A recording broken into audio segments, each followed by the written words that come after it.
Gotta stay hydrated for a reading game. It's been 4 months since my heart attack. What did I say, and why did I say it like that? We have dramatic music. Time for the dramatic voice. And that whole time, I can probably count the times I've left this hospital room unsupervised on one hand. 4 months is a pretty long time when you're left alone with your thoughts. So I've had plenty of time to come to terms with my situation. Arrhythmia. A strange word, a foreign, an alien one that you don't want to be in the same room with.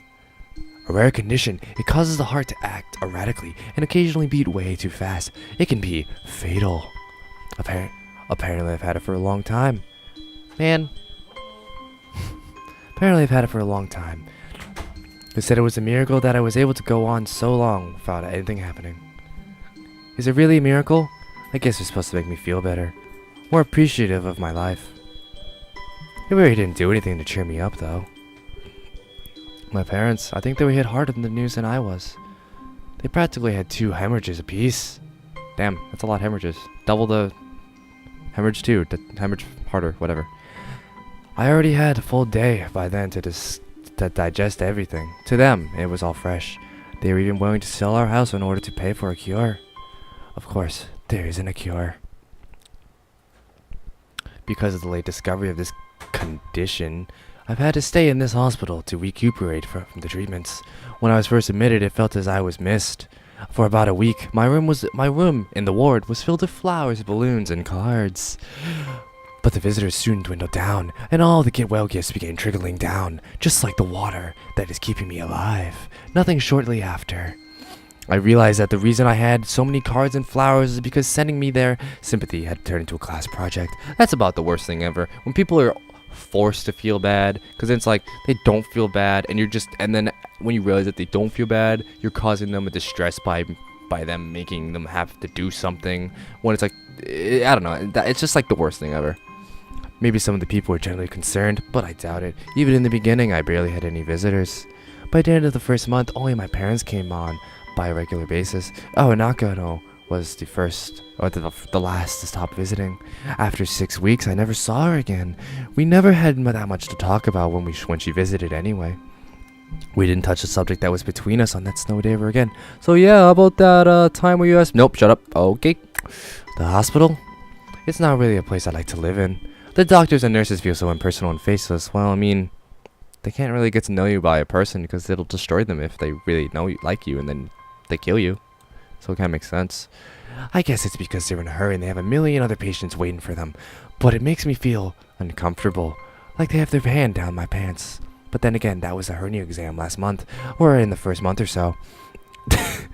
So I asked the head cardiologist every time I saw him for a rough estimate of when I'd be able to leave. He never answered anything in a straightforward way, but he told me to wait and see if the treatment and surgeries worked. So I idly observed the scar that the surgeries had left on that chest slowly changing its appearances over time, thinking of it over some kind of omen. I still have the head cardiologist about leaving. Hang on. I still asked the head cardiologist about leaving, but my expectations are low enough that I'm not disappointed anymore.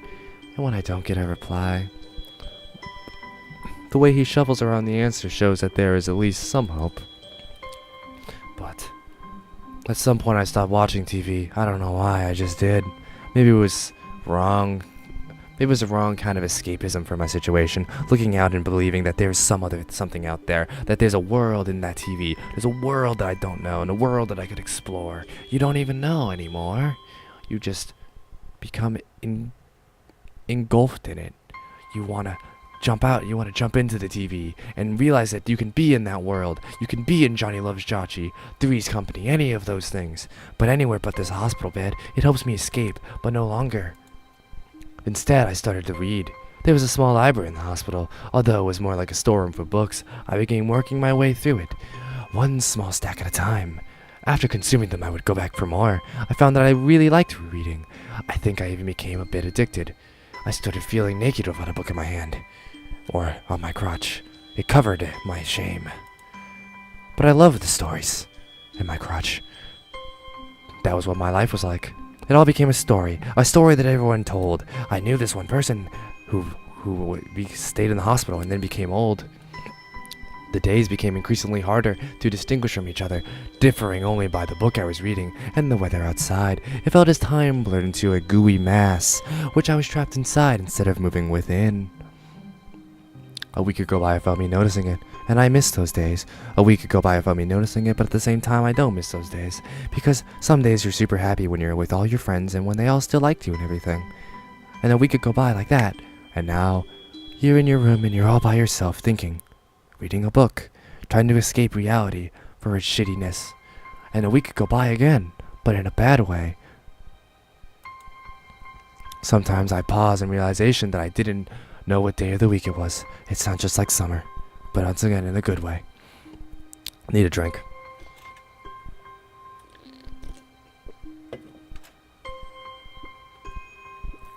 Sorry about that.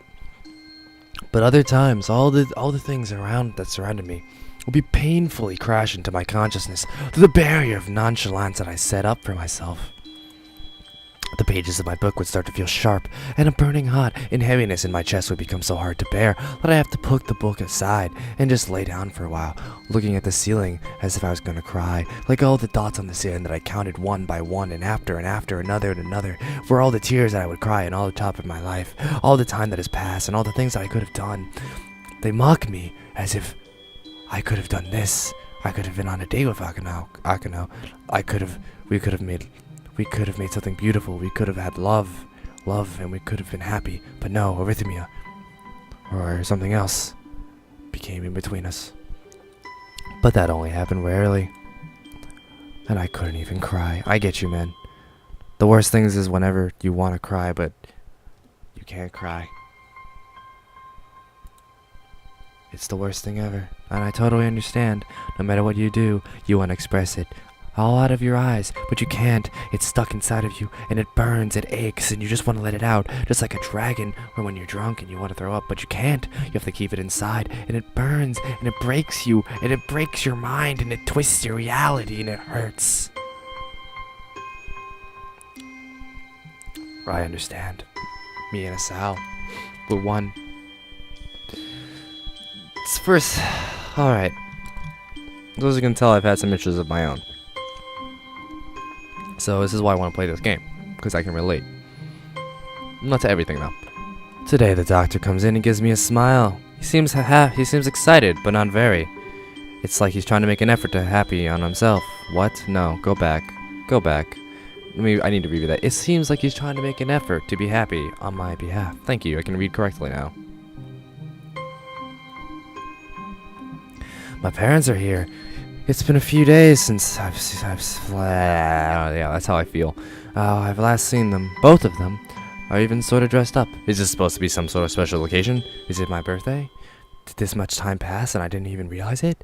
Are the books still in my crotch and covering my shame? Maybe I should put it on my heart to cover my even more shame.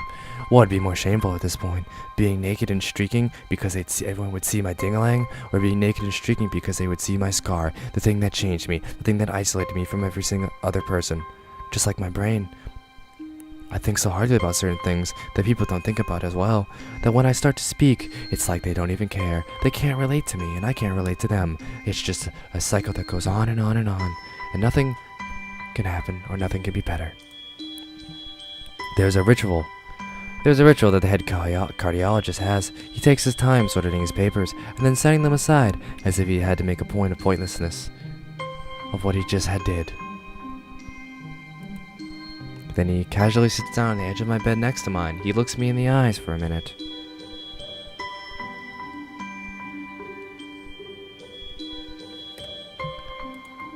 Hello. Hello, Asao. How are you doing today? I am bad at voices.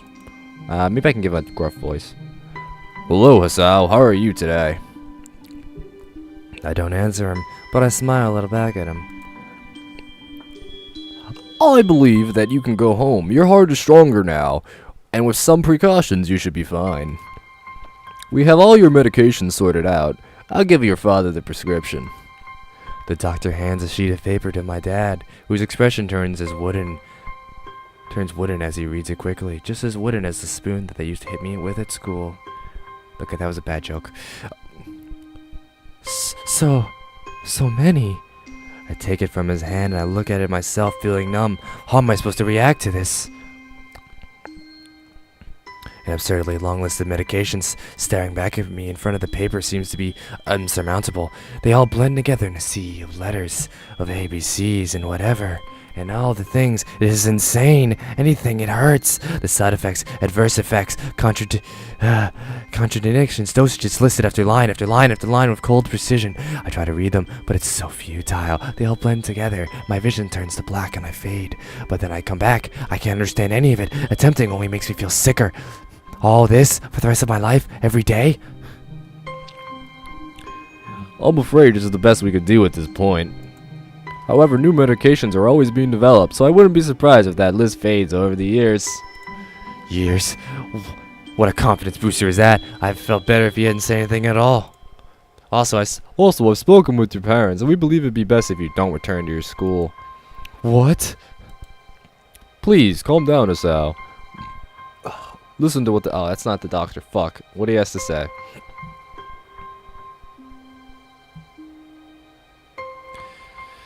Calm down? Why? How do I calm down? My life is flashing before my eyes. It's just like I've died. Just like Wanakano has confessed their love to me. And it's just like that. My life flashes before my eyes. I fade to black. Everything's fading. You all are fading as well. Just like my life. And my life before me. Will I ever see anyone again from my old school? Probably not. But I understand all of this. They all disappeared. Some of them moved away. It's the same thing as that. But now, it's like I'm being forced to. Even though if they moved away, I'd be able to continue to speak to them. But now I can't.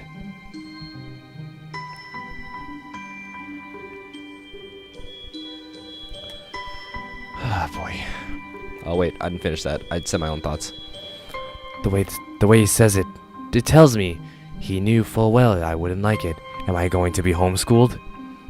Whatever my concern shows, it's ignored. We all understand that your education is paramount. However, I don't think it's wise for you to be without supervision. At least not... At least not until we're sure that your medication is suitable. So I've talked to your parents about a transfer. It's a school called Yakima Academy, and it specializes in dealing with disabled students. Disabled? What am I? It's a 24-hour nursing staff, and it only is a few minutes from a highly regarded general hospital. The majority of students live on campus. Think of it as a boarding school of sorts. It's designed to give students a degree of independence while keeping help nearby. Independence? It's a school for disabled kids. Don't try to disguise that fact. If it really was free, there wouldn't be a 24-hour nursing staff, and you wouldn't have to make a hospital nearby a selling point. Of course, that's only if you want to go, but your mother and I aren't able to homeschool you. We went out there and had a couple looks back. I think you really like it. Looks like I don't have a choice. Compared to other heart problems, people with your condition usually tend to live long lives. You'll need a job one day, and this is a good opportunity to continue your education. This is an opportunity. Don't call it an opportunity. Don't call it a goddamn opportunity. Well, you should be excited at the chance to go back to school. Remember, you wanted to return to school, and while it's not the same one, a special school, that's an insult. Oh, well, hi Steam. You've interrupted this. That's an insult. That's what it is. I want to say it. It's a step down. It's not what you think. It's not what you think. All the students there are pretty active in their own sort of way. It's geared towards students that I can't get around and learn. But I need just a little help, one way or another. Your father's right, and many of the graduates of the school have gone to do amazing things. A person doesn't have to be held back by their disability. One of my colleagues in another hospital is a graduate. I don't care. A person doesn't have to be held back by their disability. That's what a disability is. I really hate that something so important was decided for me. But what can I do about it? A normal life is out of the question now. It's funny. I always had a thought of my life as been boring, but now I kind of miss it. I want to protest. I want to blame this lack of reaction on shock or fatigue. I could easily yell at something now, something about how I can go back to school anyway, but no. I don't say anything. The fact is, I know it's futile. I look around the room, feeling very tired of all of this. The hospitals, doctors, my condition, everything. I don't see anything that would make me feel any different. There really isn't a choice. I know like this. What? Oh, I know this. I know this, but the thought of going to a disabled school What are those even like? As much as I try to put a positive spin on this, it's very difficult. But let me try. There you go. There's a silver lining on every cloud. It's okay. A clean slate isn't a bad thing. That is all I can think about to get me through this. At least I still have something. Even if it was a special school, it's something. A fresh start. My life isn't over. It would be a mistake to resign myself just thinking that. Wow, you went from like depressed all about the Linkin Park all to like, yeah, I'm gonna do this.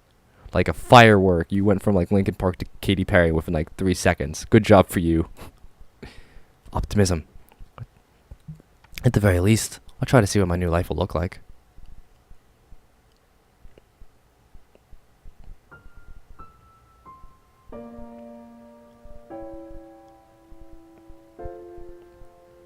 Act 1. Life expectancy. Oh. One hell of an emotional prologue.